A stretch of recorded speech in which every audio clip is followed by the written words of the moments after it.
Hi, everyone. I hope you're all doing great today. I'm going to start off by telling you the story of my first gynecologist appointment.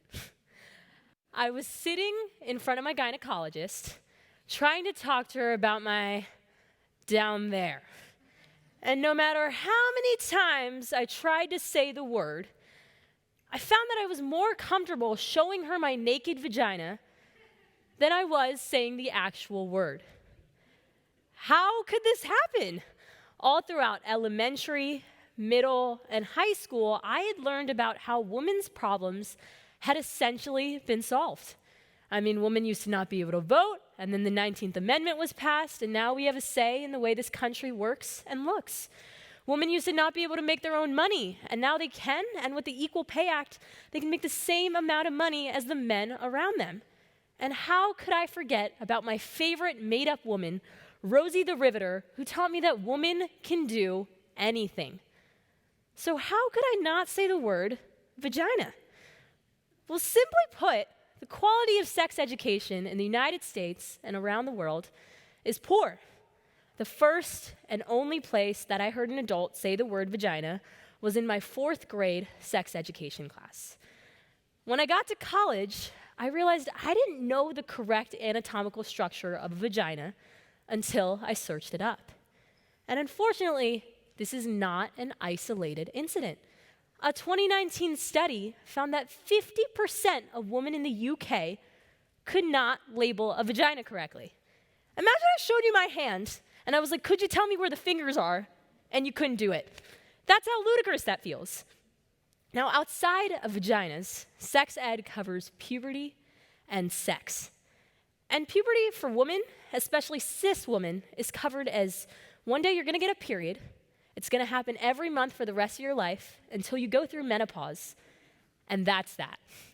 There's no talk about the social impacts of going through puberty, how it affects your body image, your identity formation, mental health, and the social pressures that come along with going through puberty. Your body is changing for the first time. You're aware of societal standards. You're exposed to gender and sexuality for the first time, and it changes the way that you think about yourself. And that affects your mental health. And there's hormonal changes, and all in all, it's a lot of social pressure to think about sexuality, sex, and relationships for the first time. Now, sex in sex ed is covered pretty poorly as well. It's really clinical, it's heteronormative. There's a lot of talk about sexual risk, not that much about sexual health or sexual pleasure. The World Health Organization defines sex education as education that aims to give adolescents the knowledge to make the right decisions in regards to sexuality and relationships to promote sexual health. But when 17% of youth in the United States never even receive sex education, and the other majority receives a poor sex education, how can adolescents be expected to make these decisions?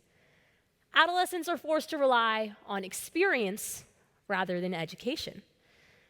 Now, where is a prime place to experience sexuality, sex, and relationships? Think about this with me. It's college.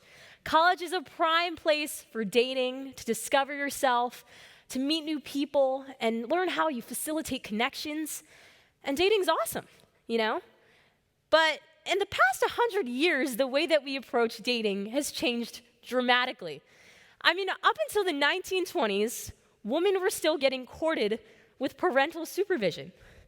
And now we have dating apps, we have hookup culture, we have parties, usually with a lot of alcohol, and it's super exciting to be able to meet new people in all these new ways.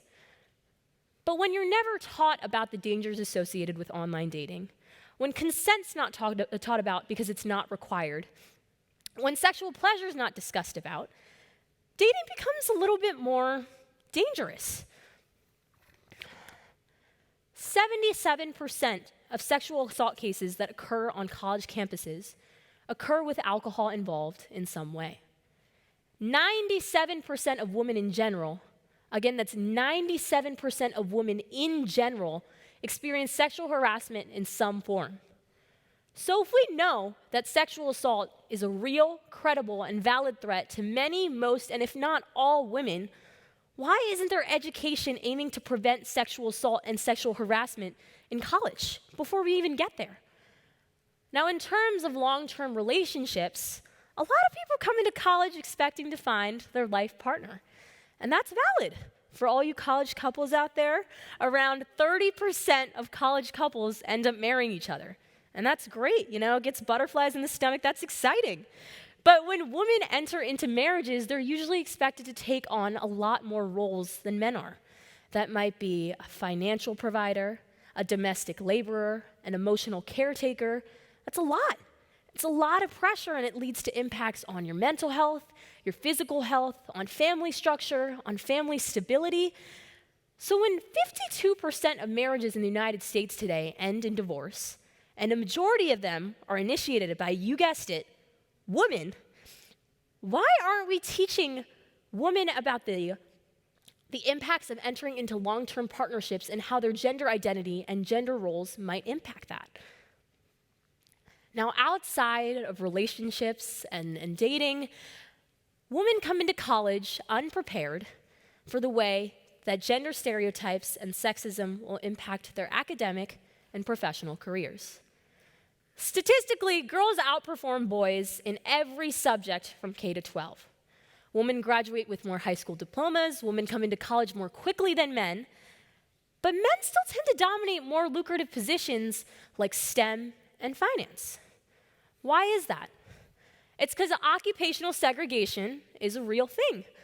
Women are expected to go into more roles that align with feminine qualities, whether that be office work or nursing or teaching. And men go more into engineering or STEM. And so even if women and men can make the same amount of money now, if men keep going for roles that pay more and women are in roles that pay less, men are still making more money than women.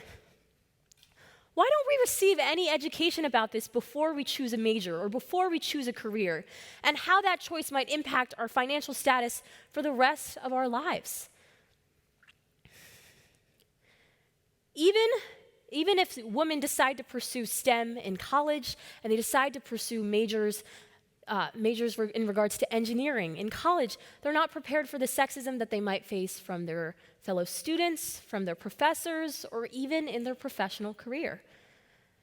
So how does occupational segregation, dating, and relationship issues relate to the fact that I couldn't say the word vagina?